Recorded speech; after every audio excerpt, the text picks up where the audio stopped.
All right, Danny Sabatello, the Italian gangster, man. No other way to put it. Phenomenal performance at Bellator 278. I mean, 30-26 is across the board against an undefeated, highly respected prospect in Jornel Lugo. You've had a couple days to soak it in. I mean, looking back on that, how are you feeling about that performance? Yeah, very fucking happy, because this is a sport where anything can happen. You have a game plan and you try to stick to it. But it's just straight chaos in there, especially in a big promotion like Bellator. Anything can happen. And then a lot of things can be surprising. A guy can be trained for something for a whole camp to go and execute against you, and you don't even realize it. You're not even ready for it. But nothing really surprised me in there. I knew I was going to be in his head before the fight. I had a goal to come into the fight and already have him mentally broke, and I feel like I did that. That's a guy that doesn't talk trash. So, number one goal stepping into that cage was to already have him broke and have him talk trash going in, get him a little bit uncomfortable, and that's what he was. Once he stepped into that cage, he whispered a little something to me, and I could tell him I had him right there. I could tell that was just fake confidence. That was just his adrenaline going, acting like a tough guy. And then right after that first bell rang, I knew I got him. I took him down to the ground, beat the shit out of him that first round. And I think he was just fucking broke from there. If you look at the fight, he didn't really open up too much. He didn't really have too much offense. That's just because he was so scared, and I had him fucking broke mentally before that first bell even rang. Talk to me about how you felt, man. I mean, obviously, I know you feel confidence in yourself. Everybody can see that. But was there, I don't want to say necessarily pressure, but did this feel like a big moment? Because this is like, potentially life changing stuff, right? To get into this tournament that could potentially be $1 million. I mean, was the enormity of all that kind of weighing on you at all? Or was this just another fight for you? Nah, the bigger the moment, the more I shine. That's kind of why I talk trash. I like the eyeballs on me. I like the pressure. I like all that shit. I think not only that, but I think other people aren't very good when the pressure goes on. From an outsider's perspective, from a fan's view on TV, you just think guys are just talking trash. But, I'm very smart in this game and I know how to get in these guys' heads. So I think anytime I can build up a little bit more pressure, create a little bit more eyes, I think I perform even better, and I think my opponents perform even worse. So you know what? I did realize it was a big moment, but again, I treat this stuff as fun to me. I don't treat this as a fucking business. I don't treat this as a professional, as a profession. I just treat it as just I'm gonna go out there and have some fucking fun. So might as well talk some trash because that's who I am in general, anyways. It didn't matter if I was going into that cage and playing him and hacky sack or pinball or whatever. I was going to go in there and talk trash just because that's what's fun to me. That's what's authentic to me. But yeah, it was definitely a big fucking weekend. I needed to get that W, needed to get it in dominant fashion, and I totally delivered. But that's just because I was so confident that I was. I've seen that guy fight before. I saw him coming up on the regional scene, and I know how good I am. In order for that guy to beat me, he's got to do something crazy. He's got to do a crazy submission or head kick me, a heavy overhand left. But I had really good defense, stuck to a good game plan where I left no doubt that he wasn't going to land anything big. Always take the smart route, try to get the finish and capitalize off his mistakes, but he didn't really open up too much. In that third round, I had 2 rounds in the bank. I thought it was going to come in that third round because I thought he was going to get a little desperate, get a little risky, realize he's about to lose a unanimous, but he didn't. He just stayed in his shell. So, that's okay that I didn't get the finish. I'll just straight dominate your fucking face and made him bleed all over. I walked into that canvas and it was gray, and I walked out and it was red. My hair was pink after. My dyed blonde hair was straight pink from his blood. So yeah, it's very successful and very big weekend for me. The steam is rolling, and I can tell Bellator's on board with me. And it's just gonna only get bigger and better from here. This next fight against Higo is gonna be fucking massive. I love it, man. Look, for anybody that is just getting introduced to Danny Sabatello, I mean, this swagger that you have, it's been your hallmark for quite some time. But I do wonder, like, I've only known you in your MMA career. So where did this come from? I mean, was this Danny Sabatello like in elementary school on the playground, just walking around as the Italian gangster already? Or is this just something that came as part of the MMA career? No, my whole life pretty much. And the good thing is when people are going to be on my Instagram and Facebook and all that, they can go back and just see this is how I was. I didn't have a big platform like Bellator where I got views and eyes from all over the world to see it. But now that I do, I think people are going to go back and look and see that I was the same way. Even in high school and wrestling, I was beating the shit out of people. I was getting in trouble for fighting people before even the wrestling matches just to get in their head. I got a story in high school. I shoulder bumped a guy because I was walking past him in the hall before our match, and it almost started a brawl. So you know what? I've always been this way. That's just who I am. That's just my personality. Some people think it's a persona, but it's really just authentic to who I am. That's why it comes so good, is just because it's so natural. I don't script things. And in fact, if I had things script, I would actually even sound worse, because I'd start like stuttering and I'd be like, oh, fuck, wait, what was I supposed to say? No, I just let things kind of roll off the tongue. And, my family and friends, teammates, they all know this is who I am. And I just love it. Again, I'm just having fun with it. I love to fight, but I also love to talk trash. I love all this. I love the interviews. I even like the cutting weight because it makes me feel like a fucking tough motherfucker. I like all this shit involved in fighting. And that's just why it works out too good, because I just love it all. It's, again, just fun to me, and I'm just going to keep it going, and it's only going to get bigger and better. That's awesome, man. So for anybody that doesn't know, obviously you had a very successful wrestling career at Purdue. But I wonder, hearing that you got in fights and things like that. I mean, did you always know we're doing this as a means to get to MMA, or was that a decision you made after college was done? No, I fucking have loved fighting my whole life. And in fact, it was tough because even towards the end of my wrestling career, it was hard to stay focused on wrestling, just because I was always thinking at night, oh man, I'm about to make that transition to MMA. Fighting is my one true love. I think I was good at wrestling because I'm such a good fighter. But obviously you don't want to get ahead of yourself. And I really wanted to focus on my wrestling career because there was nothing I could do. I needed to finish that. I needed to graduate from Purdue before I could even get into fighting. But again, it was just so tough to stay focused on wrestling because I knew, there were big things ahead. I didn't know exactly where I was going to go. I didn't know if I was going to end up in South Florida at the best team in the world, that American Top Team. There was just so many question marks, but that's kind of when your mind starts wandering and racing and thinking of all these different possibilities and how sky's the limit. But again, I just needed to keep a clear focus, accomplish what I wanted to in wrestling. But I graduated a few years ago, 4, 5, 6 years ago. And then now we're just full steam ahead in MMA, and I couldn't be having any more fun. I moved down to South Florida and been a part of American Top Team for probably 4-ish years now. And it's just the best decision I ever made in my life. I'm from Chicago. After I graduated, I went back to Chicago, and there's not too many really good gyms or mega gyms in Chicago. And I was partying a lot. I was there when the Cubs won the World Series in 2016, and all my friends were there. So I was fucked up for like 2 weeks straight. I realized I needed to make a big change. And if I'm going to do something, might as well do it big. I moved down to South Florida, and I knew nobody, didn't know any coaches, none of the teammates. I didn't even have any friends in Florida, and everything has just worked out so good. So I'm just so happy that I'm on a successful, great path, and I see myself even getting even bigger and better. Yeah, it feels like it's all coming together for you right now. And I know you've been putting in the work at American Top Team. Let me ask you, I thought it might come all together for you back in 2020, right? You get to Dana White's Contender Series, you get a win, you don't get a contract.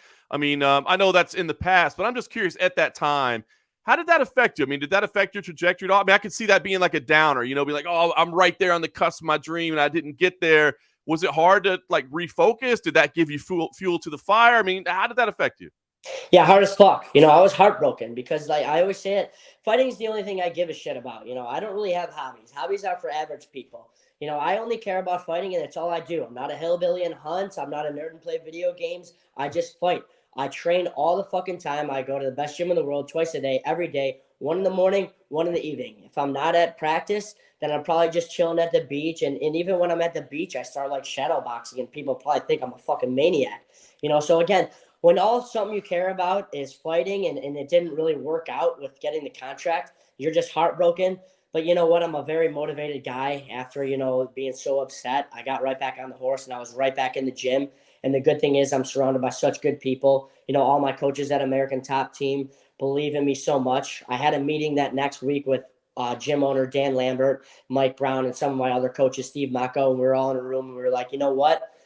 Let's look at the positive side. It just means more time to get better. And in hindsight, they were right about it. The shoes I'm in right now, I wouldn't trade for the world. So obviously it worked out pretty good.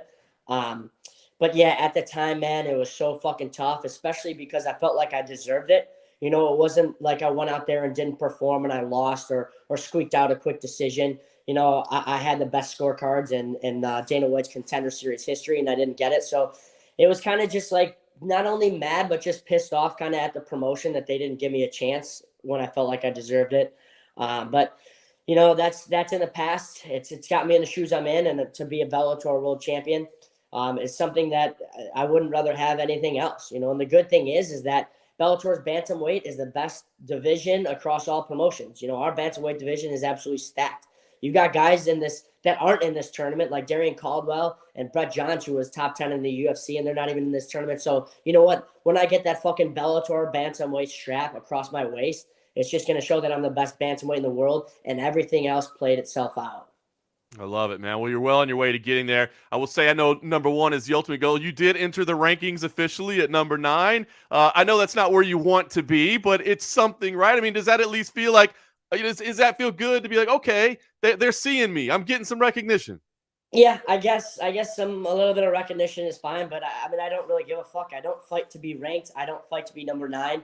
In my mind, I'm number 1, and I fight to be number 1. You know, when I get that strap across my waist, if they came out and ranked me at number 16, I don't even give a shit. I don't care about the rankings. I don't care about any of that. That guy that I just beat, Jornel Lugo, was 8-0, undefeated, had a lot of hype behind him, smashed him, dominated him. He was getting stitches after the fight. Such a satisfying feeling. But yeah, I mean, I don't really care. They can have me wherever. I know Higo is probably ahead of me. I'm going to go out there and I'm going to smash Higo. It's going to be interesting where they put me after that, but it doesn't really fucking matter. Have me 9, have me 1, have me 507th. It doesn't matter. I'm the best, and I'm only going to fucking dominate. You know, I always say it. My goal isn't just to beat these guys. It's to fucking smash these guys. And that's what I'm going to do to Higo. I'm going to fucking smash him. I'm going to get him dog tired.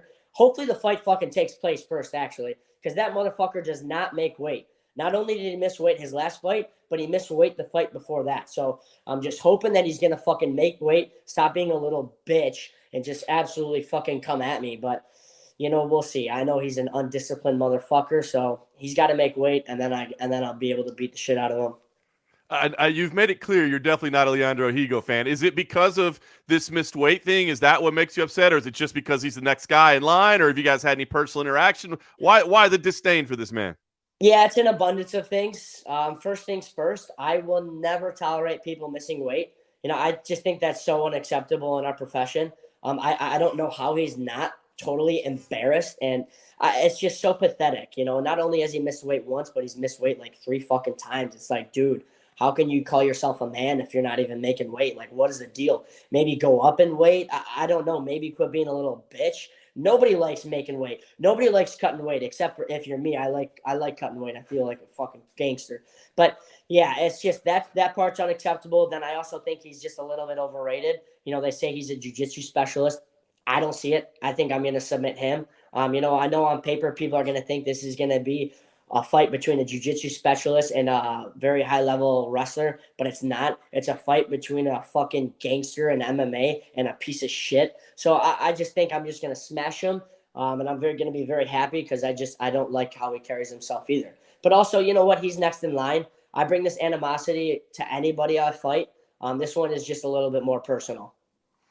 Assuming you get by, which I know you are assuming you get by him. It looks like Rafion Stotts is lined up for you on the other side of the bracket. Have you started scouting him? Is he somebody that impresses you, or can you not let him, occupy any of your mind just yet?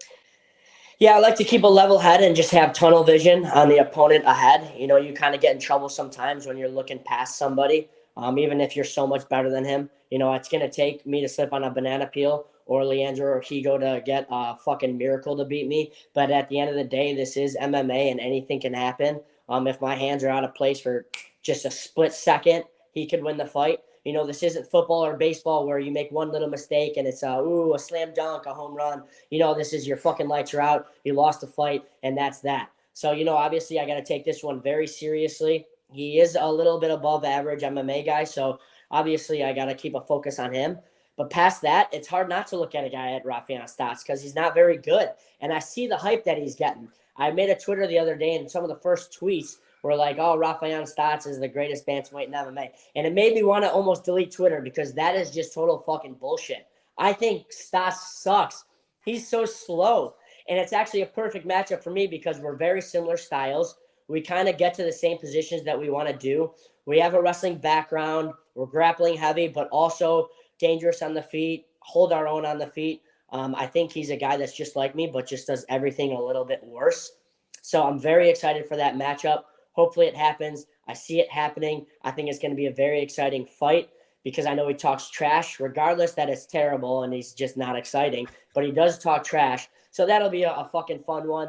But again, I just got to keep my mindset on June 24th, Mohegan Sun in Connecticut.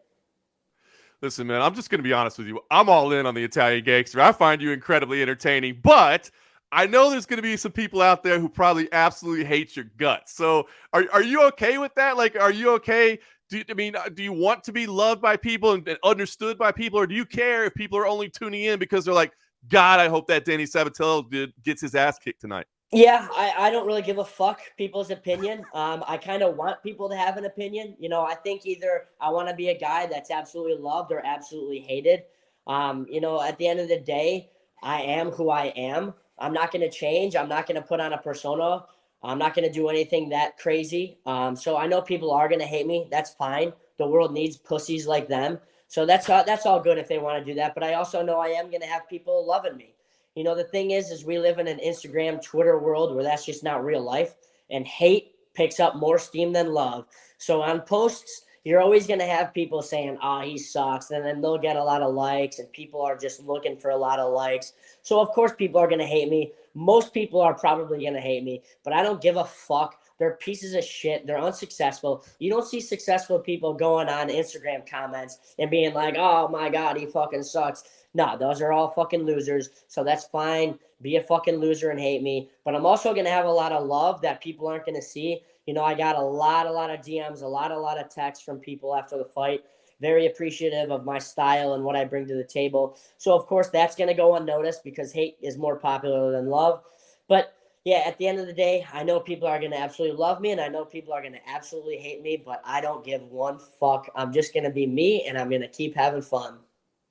I love it, man. I love it. Hey, listen, I know you're laser focused on this bantamweight tournament right now. Do you stay at bantamweight after this? Because correct me if I'm wrong, you're actually competing under where you wrestled at in college, right? Were you 41 in college? So, Yep. can you Yeah, I keep was making this 141 in weight? college. Yeah, I'm a big guy, and I'm 5'10". I'm tall. And even at practice, when I'm training and sparring, I'm going with guys like Edson Barbosa and all them. So, you know, I can go 45, but the good thing about me is I'm very disciplined and I'm very headstrong. Cutting weight isn't a problem to me. It'll never be an issue. I've always made weight. I will never ever miss weight. I will never pull out of a fight because of injury. Those are two things that I take great pride in. I've never pulled out of a fight because of injury. I've never missed weight. But no, I think I stay at 135 for a while. I obviously am big for the weight class. I'm tall, I'm lanky. I can compete at 145, but if it's not broke, don't fix it. You know, I think I'm dominating these guys at 135. We'll see what happens later on in the career. You know, you never can predict the future. I can go up to 145 after I do what I want to do at 135. But for the time being, I need to get that belt at 135. If everybody's boring and sucks, you know, if it's just me going against shitty guys like Sergio Pettis, maybe I should go up because, you know, it's just going to be brutal when I fuck him up.